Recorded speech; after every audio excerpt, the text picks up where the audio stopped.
we're making this short video to show you the quality of this trailer that got made by Iron Bull. I left a deposit on 2 trailers, this one here and another one that's a dovetail 26 footer. So when I got the call telling me the trailers were ready, I told the guy, all right, fine, I'll pick up this one first. The following day, I'll pick up the next one. So when I picked up this trailer, I didn't have time to really look at it when I was at the dealership. I know I had left a deposit on it. It was my trailers ready to go. So I picked it up, paid the guy his money, gave me the receipt, hooked it up to my truck, towed it on the way from Yucaipa to LA. I noticed people were pointing their fingers at the trailer. I figured, wow, you know, they like the trailer, it looks good. Well, turns out when I got it to my yard, I looked at it and I was noticing that the fenders were kind of off.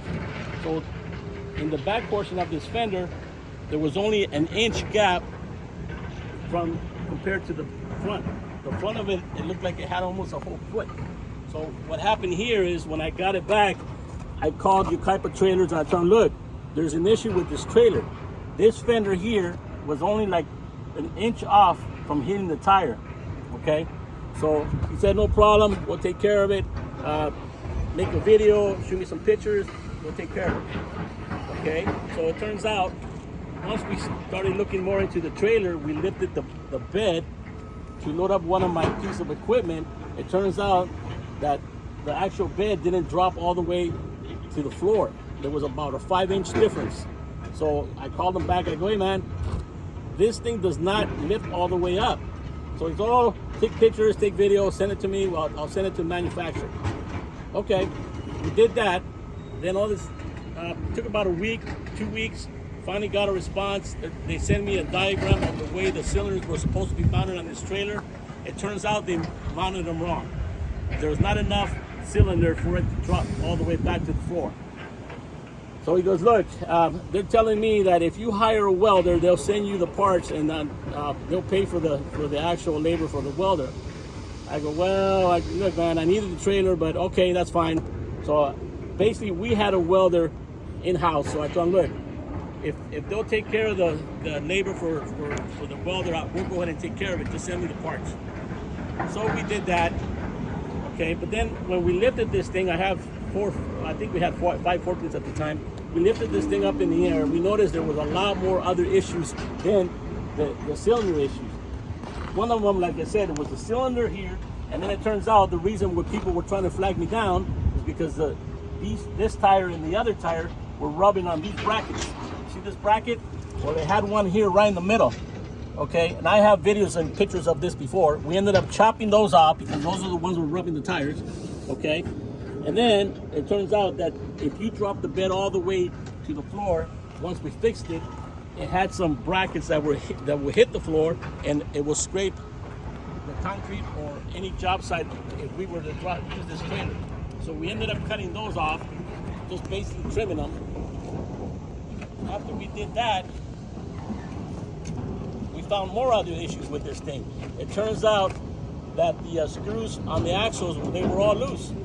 So no big deal, okay, I figured, you know, it is what it is. We tightened them up. I didn't make a big deal out of it. But now, 4 years in, this trailer is literally falling apart. So I got on hold of Iron Bull again. I go, look, man, the jack on the front snapped or broke. I don't know. It won't lift anymore. Then it turns out one of the cylinders on the right-hand side also broke. We literally dragged it from Ontario back to LA. So we got it at the yard. We looked at it and we figured, hey, that cylinder's on the floor. So it basically got dragged from Ontario all the way back to LA. So I had it with this trailer. There was just too many issues at the beginning. Now this thing's falling apart. It's a piece of junk. So all I want is whatever's fair. What do you guys think? Should I keep complaining about this trailer, just fix it myself and just say, hey, it is what it is? But I'm just making this video so if anybody does buy a trailer from Iron Bull, check it before you leave the dealer. Quality control has to be an issue with this thing because we literally got pulled over twice by CHP. They were telling me that we overloaded this trailer. I told him, how could it be if each one of these axles is almost 10,000 pounds? So we got 3. That's the machine we use for this trailer. So that thing only weighs maybe 12,000 pounds. So it turns out when we got out the truck, looked at the trailer with the load, this rear axle here, the wheels were pulled out. So the guy goes, look, I suggest you either get this thing towed back to your yard or fix it here before you take it, because you're gonna get pulled over again. So I ended up calling my welder, my mobile welder guy. He shows up, we're looking at the axle. It turns out it was pulled out this way. So he suggested we heat up the axle, bend them back. We did that, it worked out, but here we go again with the same thing. I have a feeling the axle was defective from the beginning, and now we have a ruined axle. They're telling me they're not gonna stand behind that axle because we had already heated it up to straighten it out. Okay, fine.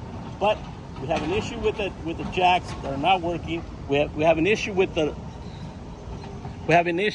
lock system to lock the bed so it doesn't release by itself. From the beginning, that thing was butchered up. It was here.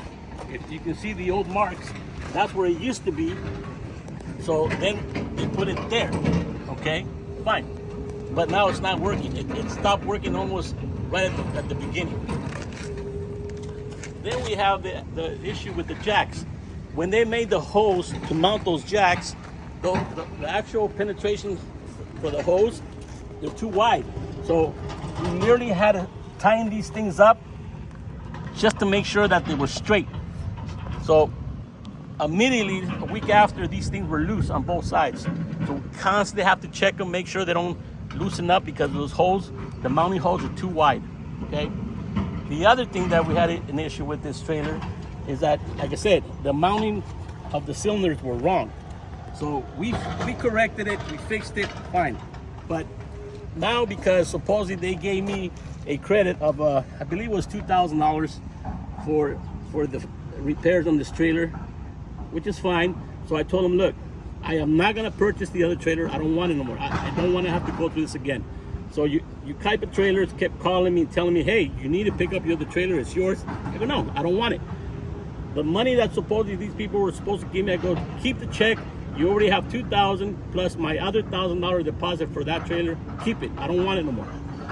So that's where we left it, and here we are. 4 years later, this thing's broken. Tell me what you guys think I should do.